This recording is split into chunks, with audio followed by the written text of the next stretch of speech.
Abdou Soulaye Diop, la préservation de l'environnement. On en vient à votre ouvrage plus précisément et l'une de vos grandes préoccupations.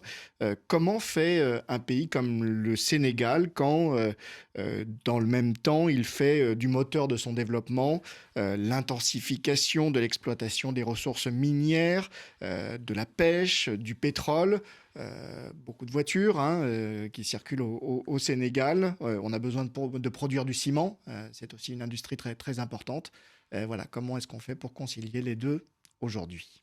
Oui, c'est tout le grand défi de l'approche environnementale sur les pays qui doivent construire leur développement et qui doivent rattraper leur retard infrastructurel. Je pense qu'aujourd'hui, c'est un grand défi pour le Sénégal.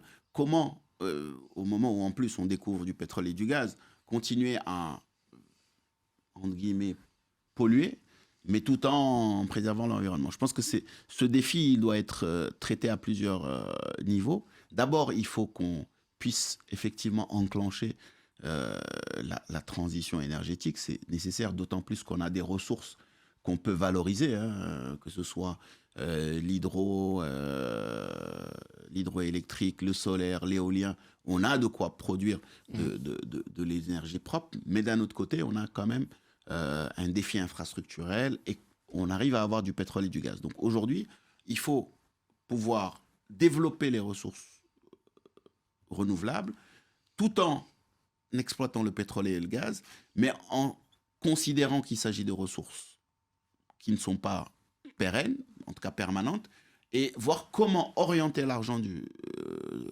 pétrole et du gaz pour avoir des industries plus vertes, pour avoir justement plus d'investissements dans le renouvelable, pour préparer le futur et pour justement alimenter ce fonds des générations futures. Donc je pense que c'est un challenge, mais c'est un challenge qui est gérable. C'est enclenché ou pas, là, sur les dernières années au Sénégal? Oui, c'est enclenché. Parce que au-delà le mix des énergétique est enclenché, parce qu'on a beaucoup investi dans des centrales solaires, etc. Donc il y a un processus qui est enclenché.